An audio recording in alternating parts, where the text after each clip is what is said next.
Hey guys, what's up? It is time for part 2. What do we have? This is where I'm going to give you guys my good old fashioned you love to hate me rant. And here it comes. The topic. The real topic of this week, and it's not about the LFR, or excuse me, the patch and all that crap. It's not the topic. It's not what I really want to talk to you guys about. I want to talk about talent.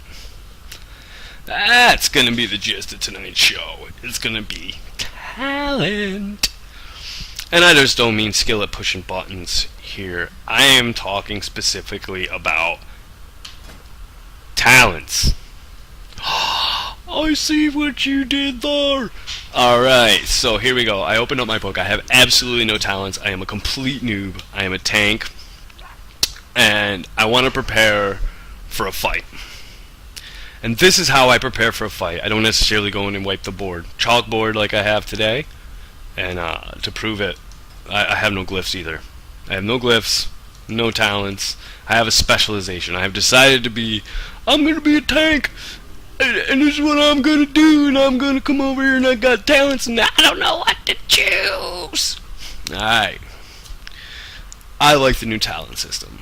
And throughout this entire expansion, I've loved this talent system. This really doesn't need to go away. Next expansion, we need another... I don't know if we need another row and adjust it, but I think that might happen at some point. But this is great because these choices really mean something for most classes. I mean, yeah, the math geeks tell you what's best and whatnot, but I'm going to tell you what right now. Get yourself a stack of tomes.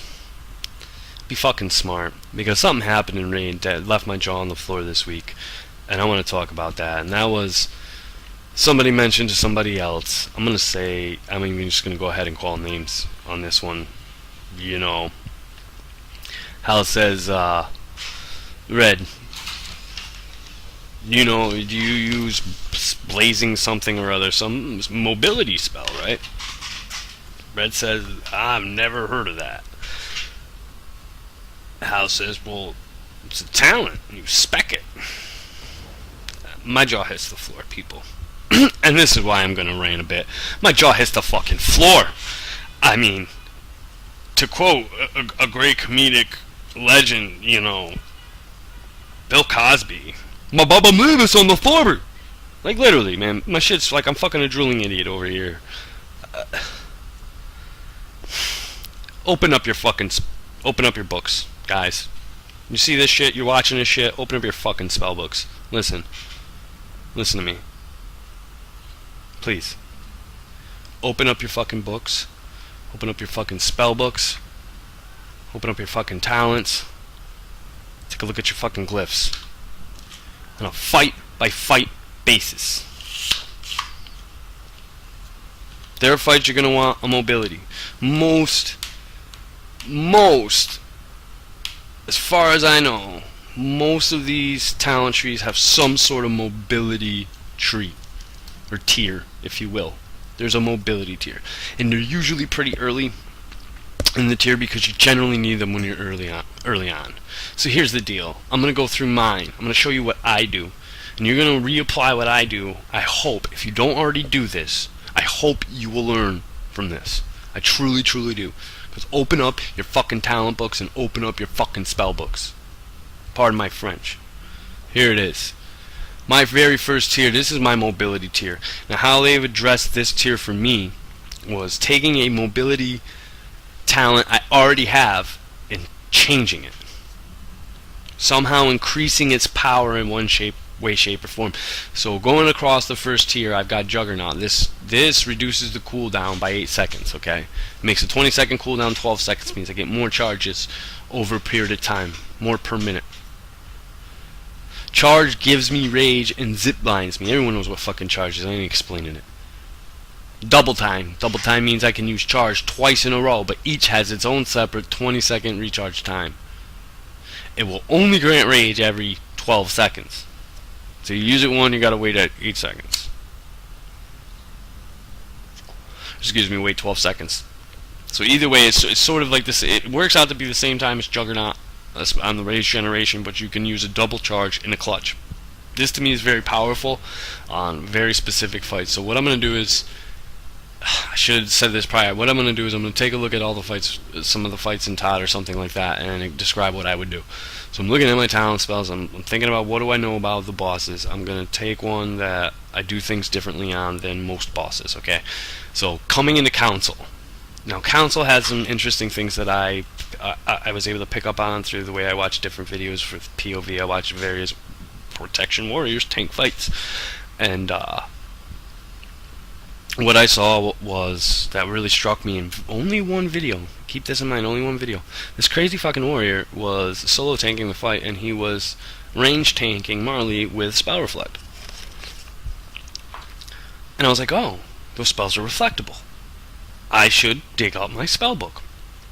Okay, and this is why. So I'm coming into that fight, and I'm thinking, alright, I'm going to be pretty sedentary.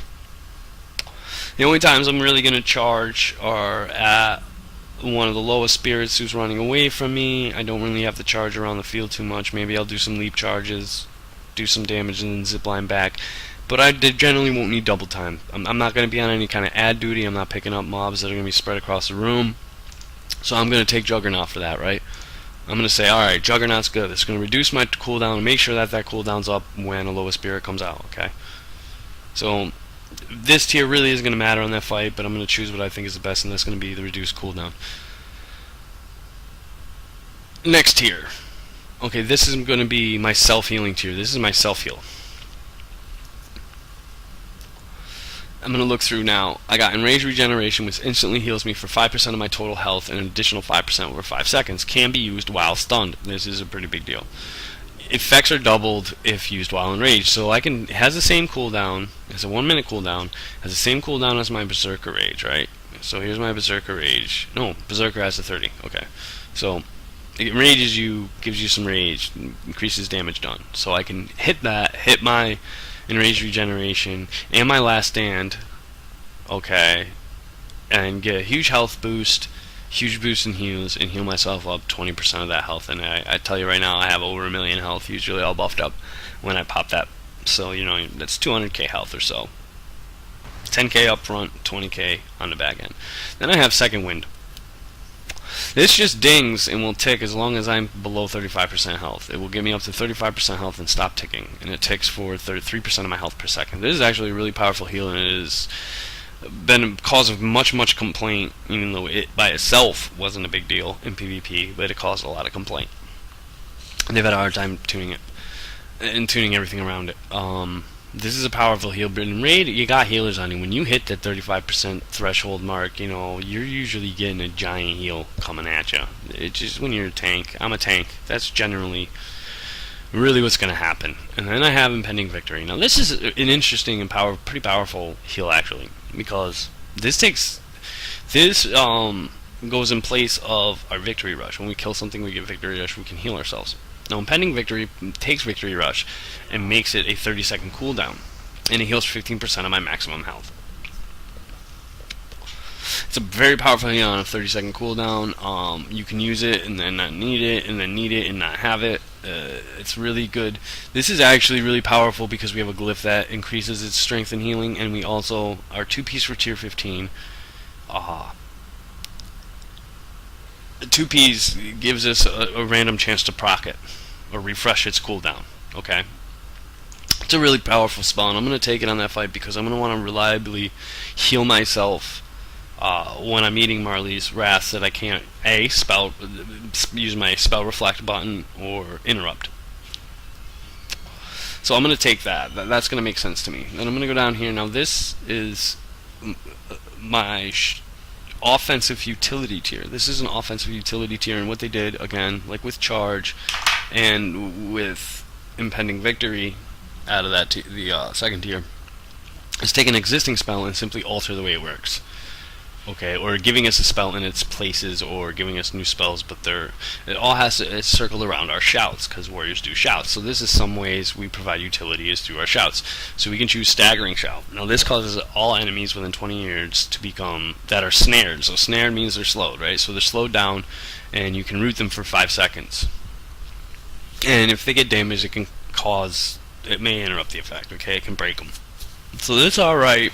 I don't know. I find that to be a very lackluster thing. It takes coordination. It's more of a PvP talent to me, even though I'll say right now that there is no such really any difference because you should be using your excuse me, your utility in raids.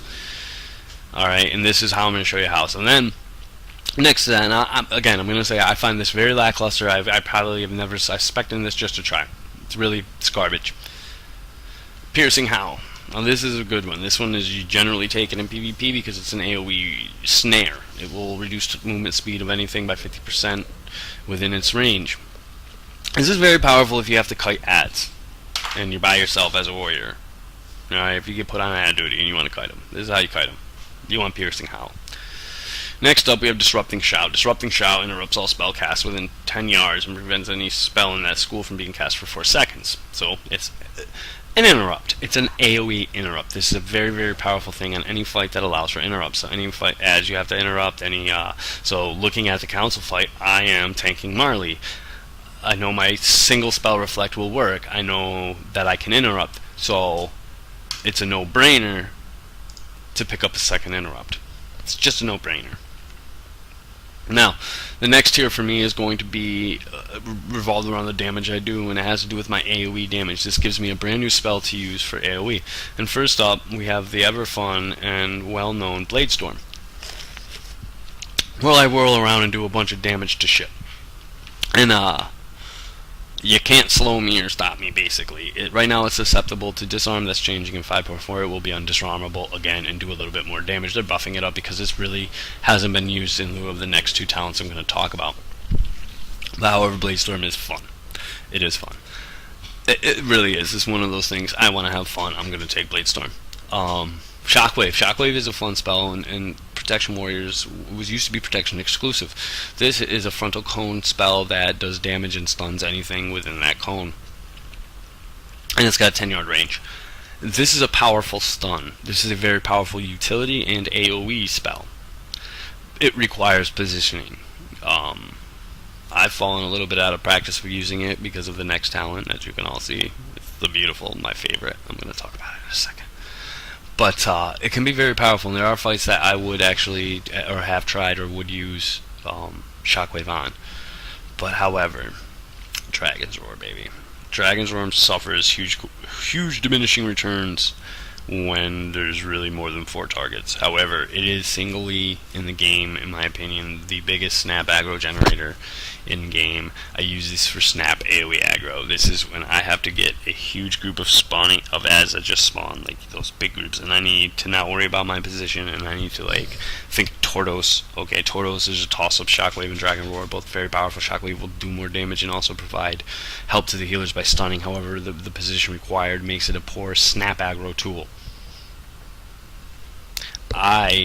When my take on, or rather my approach to tanking ads is to snap them up. I want big threat right away. I want them glued to me. So I take Dragon's Roar, almost exclusively take Dragon's Roar. However, those other spells have utility. Bladestorm is mobile. You can run around. It is essentially a 1.5 minute cooldown spinning crane kick. It's what it is. Or spinning crane kick is a spammable version of Bladestorm. Next row, this is going to be my defensive. Remember we said I had offensive utility and defensive utility. So here it is. Here's my defensive utility. Mass Spell Reflections. It's just what it sounds like, people. I put Spell Reflect on the entire fucking raid. Any spell that goes after you in its duration will get reflected if it's reflectable. Sandbolt and Wrath of the Loa from Marley on the fight we're talking about is reflectable. I'm taking that. I will talk about the next 2. Safeguard. It takes place in my Intervene. Intervene, I simply charge to a friendly target, take the next melee attack against them, for them, and reduce their threat generation. And reduce their overall threat, excuse me. Okay, I will show you it right here. Yes. Safeguard takes place of it, and what Safeguard does is reduces their damage taken by 20% for the next 6 seconds and intercepts the next melee or ranged attack. And so it also puts a damage reduction on the person. So as a damage reduction to the element of intervene, again, notice the theme is taking existing spells and altering them or giving you similar but yet different. Okay, then I have Vigilance. Vigilance is going to be changed. It's going to become very, very powerful for all warriors to spec into on most fights. I will take Vigilance on most fights. I actually currently usually take Safeguard, and I do Safeguard Dage at times when I can, when I know that he's about to take heavy damage. Vigilance right now focuses your protective gaze on a party or raid member, transferring 30% of the damage taken to you for 12 seconds. So essentially, it's a 30% damage reducer by transferring that damage onto another person. So it's like, oh shit, he's taking huge damage, but it's easier to just heal him up with 30% less of that damage, then heal the next guy up who just took it, who won't be taking damage because he took that. You understand? And it also causes our taunt to have no cooldown, so we can kind of like throw that on somebody and then spam taunt. It's going to be changed to where it's going to be a flat 30% damage reduction of all damage to the person you put it on. It's not going to be a damage transfer, it's going to be a straight DR. And that's going to be huge next tier. I mean, this gives warriors huge utility. It is an external damage reducer of 30%. That's a big DR. Like, oh my god, guys, I'm out of cooldown. I'm taking gas. No problem. Here comes Fury Warrior. Boom, puts Vigilance on you. Boom, you're easy to heal. Now, my next tier, my last tier, has to do with DPS as well. It's DPS, and it gives me just 3 brand new abilities that are awesome. All 3 in their own right are awesome. Avatar transforms me into a Colossus, breaking any roots and snares, increases the damage dealt by 20%. It's huge, like huge damage burst. However, it pales in comparison right now. It's getting buffed, but it pales in comparison right now to Bloodbath, at least in terms of PvE. Bloodbath is huge. I love Bloodbath. I almost run it exclusively. Bloodbath causes 30% of any of my specials, all my special attack damage. 30% bleed as a 30% of that damage is a bleed over 6 seconds, and the targets reduces their movement speed. So this is also another powerful kiting ability. Actually, if you pair this with Staggering Shout, you have yourself a nifty route, AoE route. So if you're kiting, you would definitely take Bloodbath and Staggering Shout. I'm not kiting again. I'm going to be stationary, but Bloodbath also causes the most damage. The next ability, Stormbolt. Okay, that hits really big, and if the target is immune to stuns, it hits even bigger. And that's what it is. It's really a ranged stun that hits really for decent damage, and then if it's unstunnable, it hits for a shit ton of damage. This is pretty big. Actually, maxed out to being, I think, a little bit better than Avatar Bloodbath in a PvE situation on a single target fight, raw data. I like Bloodbath. I like the way it functions, so I tend to choose it. Now this is exactly how I build myself for Council. This is not how I build myself for other fights. I will open my book and decide what I want, fight by fight. Alright, so now we're going to talk about glyphs. And this is another thing you should do when you're preparing for a fight. Look at your glyphs. What do I need? Okay, what's Blitz? Charge stuns an additional 2 nearby targets. It's going to be useless for me and on the Council fight, right? Fury, Bull Rush, Charge generates 15 additional rage. This is not bad. I'm going to keep this in mind. That's not bad. Gag Order, Pummel and Heroic Throw also silence target for 3 seconds. This does not work against players. However, this is pretty powerful. This actually doesn't even work on Council. I tried it. It looked great. I tried it just in case, you know, I slipped on an interrupt. I could use my Heroic Throw as one. Didn't work. I didn't get 3 interrupts. Didn't work. So I already know now it's garbage, but I did try it because it looked great. Heavy repercussions. This is mandatory for me, in my opinion. We're just going to go right straight to it. While shield block active, my shield slam hits for an additional 50% damage. This is just the top of the chart. This just boom, baby. Hold the line. This one is generally, in my opinion, again, not exactly. This is usually mandatory. Improves the damage of my next revenge following a successful parry. This is pretty powerful on AoE because revenge does hit three mobs. It's a cleave in its own right. It just cleaves. This is very powerful in an AoE ad situation. I'm not sure of its durability on a single target because the only time Marley's going to be meleeing me essentially is when I interrupt, and those go on cooldown. So and her melee damage isn't much, so I'm gonna hold off. But that one's generally something I take. Okay, Glyph Insight. Using Demoralizing Shout makes your next 3 heroic strikes or cleaves abilities free. It's you know, if they didn't hit like wet fucking noodles and they really tuned these better for warriors, I mean, if they just tuned heroic strike in general, warriors would be sitting in a much better place damage wise as tanks. When we have the proper rage generation, they're increasing our rage generation, but they're leaving heroic strike and cleave lackluster, so it's something that we really don't use. If you remember to do it, you kind of take this glyph. I tend to not use that glyph because I tend to forget to use it. Okay, we're coming down. Long charge just increases the range, that's not a problem. Recklessness, that's not a problem. Mortal Strike, of course. Raging Wind, of course, those are specific to other specs. Resonating Power increases the damage and cooldown of Thunderclap by 50%, so it makes Thunderclap a bigger hit up front. Thunderclap is more of an AoE situation thing, but it also increases the cooldown, so it's like, I'm going to use it on a longer cooldown because I don't need it as often. And it really, it's usable, but I don't know. Rude Interruption. Successfully interrupting a spell with Pummel increases your damage by 6% for 20 seconds. This is nice for this fight. It is. I put this in place of Hold the Line. To me, this is in place of Hold the Line. Because I'm interrupting. I'm interrupting, and then it's weird because you would say, well, it's magic damage. Why are you shield blocking? I'm shield blocking in this fight for pure DPS. So I'm still gonna shield block. So I'm gonna interrupt, shield block, shield slam, and deliver, you know, a really big fucking hit as best I can on that fight with very low vengeance. So we got Rude Interruption. We're gonna look down here. Here's Protection. Shield Slam now dispels one magic effect. This is powerful. I do use this on a very specific fight. Shield Wall. Shield Wall reduces damage taken by an additional 20%, but its cooldown is increased by 2 minutes. This is actually very powerful to use on very specific fights, not this one. Spell Reflection reduces the cooldown of Spell Reflect by 5 seconds. This is powerful. But see, now my third slot is the hard part. Glyph of Victory Rush increases the heal by 50%. Remember, it's 15% or 30. Increased by 50%. Increase that by 50%. It makes it a really big heal. And I have the proc that procs it. I tend to take this as my third, or reduce the cooldown of my Spell Reflect. Depends on what I do. Do I want the self heals in the fight? I really don't feel I need them. I might go with the Spell Reflect.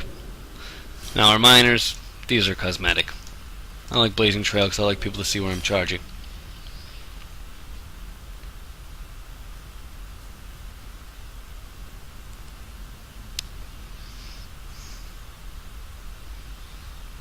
Thunder Strike because I like the lightning.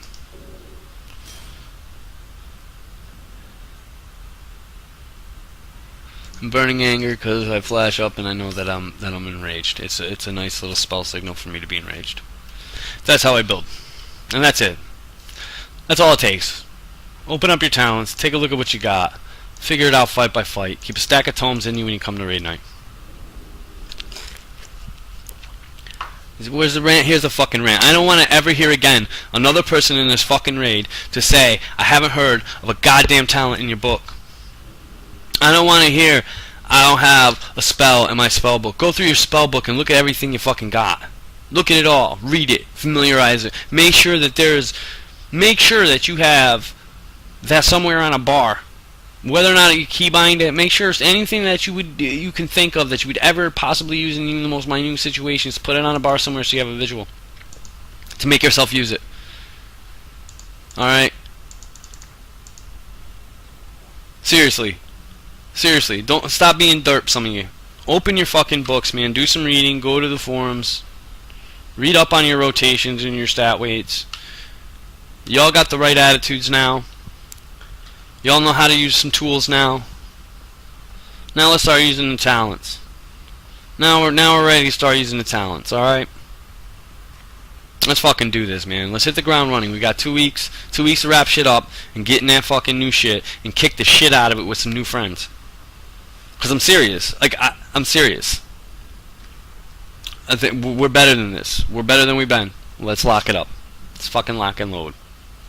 Listen, guys, I want to thank you for watching.